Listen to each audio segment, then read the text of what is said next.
So, lesson 1, the traditional approach to trading supply and demand. What is supply and demand? Now, when explaining a new term, I always start with a simple definition.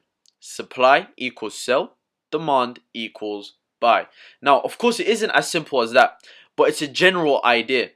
An area with increased supply refers to an area with increased selling pressure, whereas an area with increased demand refers to an area with increased buying pressure. Alright, so keywords I want you guys to be familiar with.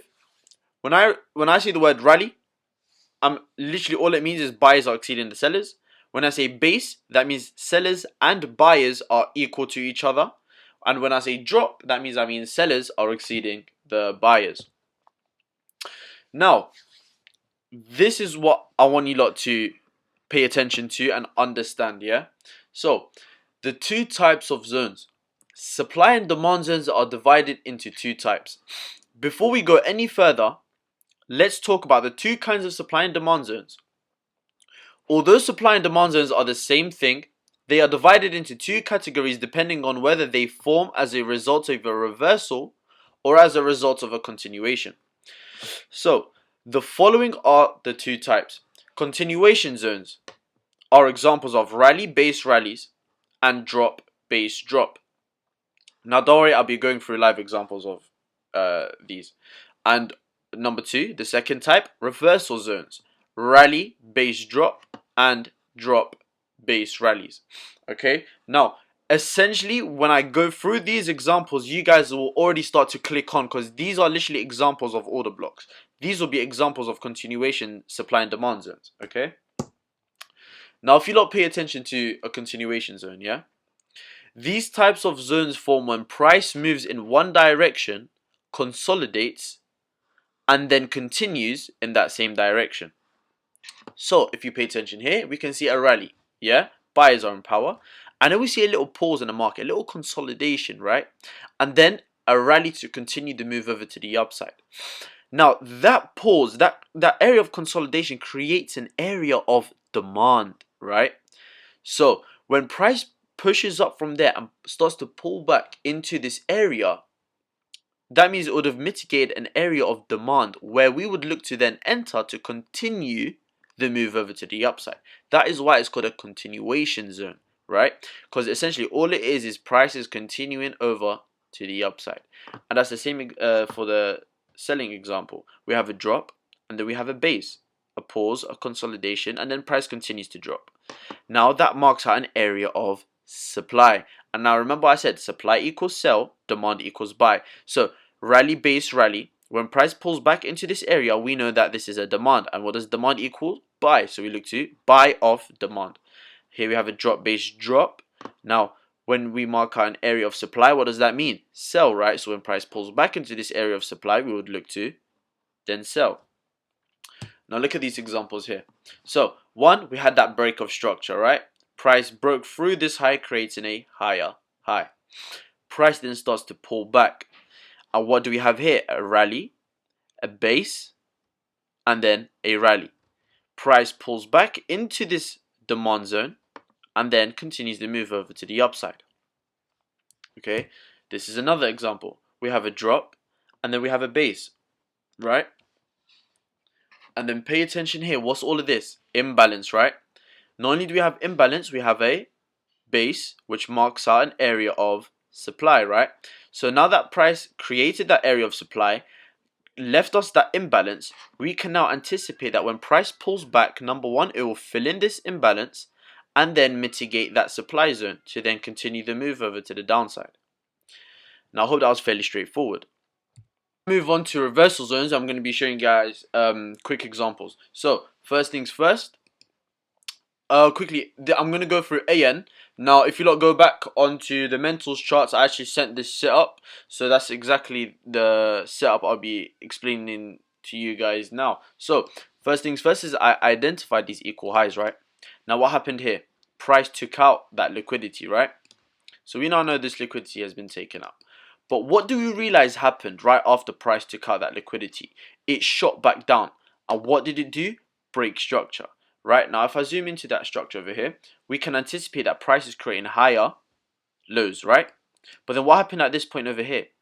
Price failed to maintain its upside presence and it actually broke below that low, right? So we identify this as a minor break of structure, right?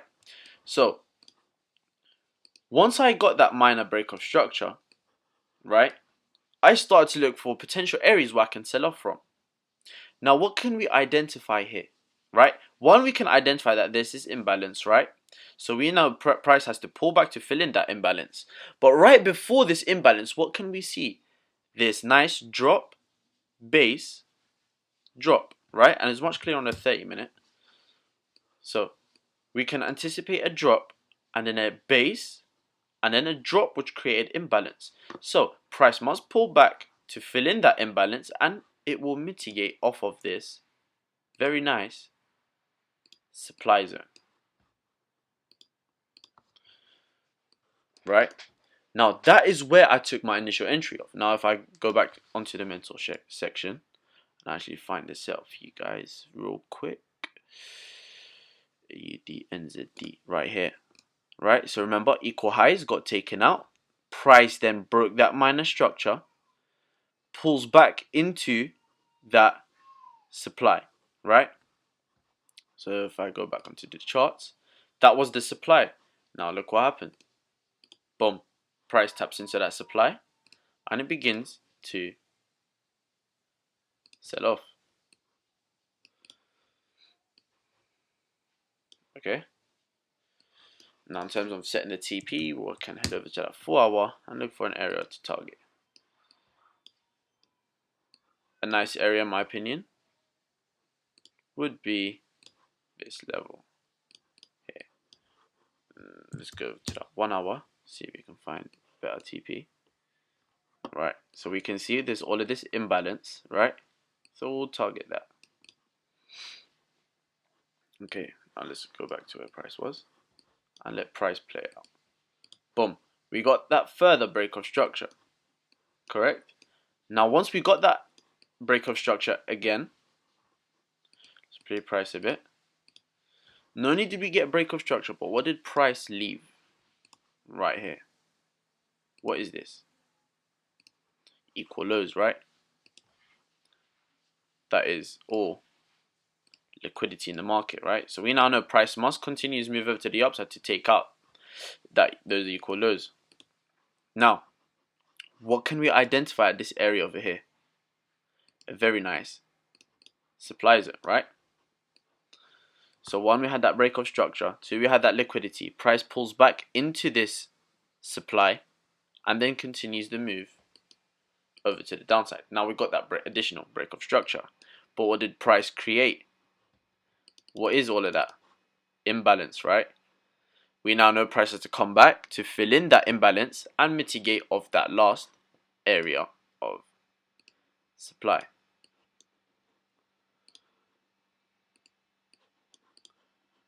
Right, so all of these would be areas to re-enter on. That would have been your second entry right over here. Oh.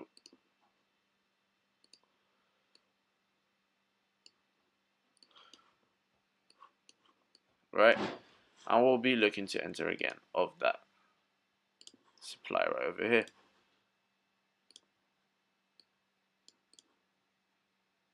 Boom. And then price continues to move over to the downside. Now, once we got that additional break of structure, and price reacted, what did it do? Create equal lows again, right? So we can see, look, price is simply creating liquidity so it can seek it and take it out, right? Now this pullback, how could we go in a re-entry? Break down to the lower time frame. Now once we break down to that lower time frame, what can we identify? A drop, a base, and a drop, right? Now before this drop, what can we identify right over here? Another area of supply. Now that would have been another entry point.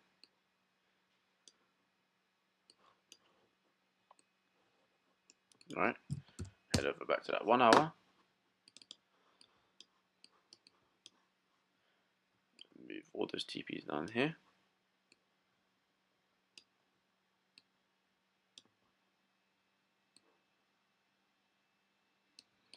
and now we let price play out,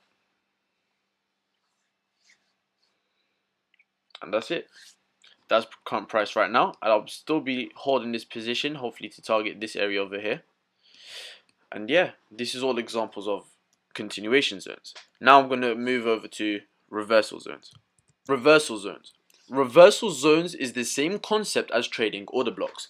It literally forms when price reverses direction, then sets off a new swing. So if I go back to that slide, remember I was talking about the examples of reversal zones: rally, base drops, and drop, base rallies.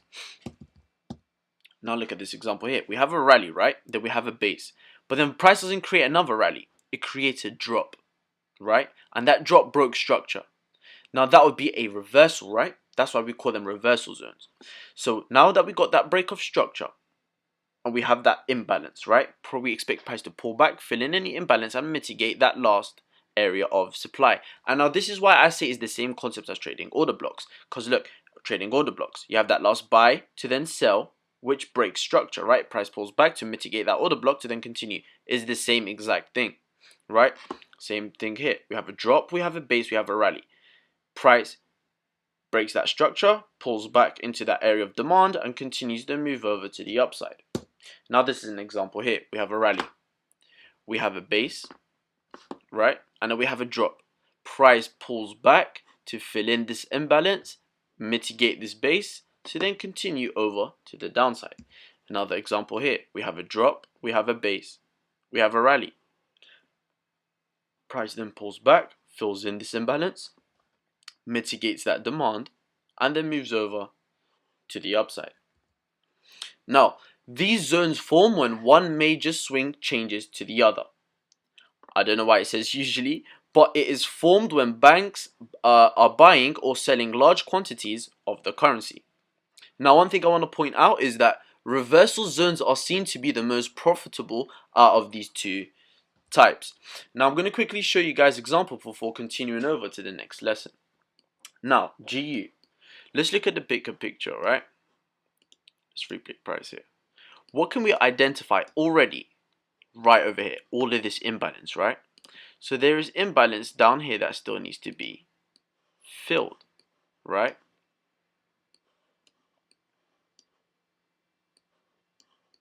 Cool. Now, what can we identify at this point over here? So price is creating higher highs, right, and higher lows. Now, what can we identify happened right over here? Price broke structure, right? That was that last low, correct? Price broke that structure. And what do we have here? All of that imbalance, right? Now, once we identified that break of structure and we identified this imbalance down there, we now know price must come back to fill in this imbalance up here. Look, we have all of this imbalance. Sorry, we have this imbalance right here. Right? That imbalance is now filled. And what can we identify? Right here. An area of supply. We have a rally. We have a base. We have a drop which broke structure. Right? So this right here would be our area of supply. So we would have sold off at this point here. We would have sold off at this point here with our stop loss at the wick, and we'll be targeting that imbalance I was talking about down here. So now if we just zoom out and play price.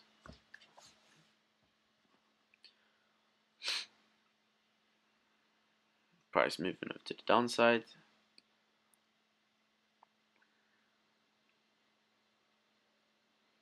There we go. And we hit our take profit. Price filled in that imbalance down here, mitigated our area of supply, filled in this imbalance, and then continued to move over to the downside. And we secured a nice 1 to 14.5. Now let me show you guys one more example. EU. Perfect. Example right here. Price creating higher highs. Price creating higher lows. Right? I've showed you guys this example before. Price creating higher lows. What did we get here? That break of structure. Now when we zoom into price, what can we see? Rally, a base, and then a drop. Now what did that drop do? Break structure. Once we identified that break of structure, we then mark out our base, this whole area here, right? Now, since I've already taught you guys order blocks, which order block would we go off of? That last buy candle before the sell, right?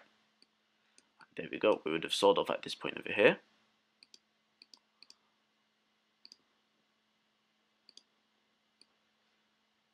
And we would have targeted that low. Alright. Now that's entry number 1. Entry number 2. So where's our entry number 2? Let's see. So once we got that break of structure right over here, what can we identify right up there? So we can identify a rally, a base, and a drop which broke structure. And this candle here was the last candle before that sell-off. Price comes to mitigate and continue the move over to the downside. And as you can see, price sold off completely. So I hope reversal zones was quite straightforward. If you guys have any further questions, feel free to message me whenever you'd like. And I'm going to continue.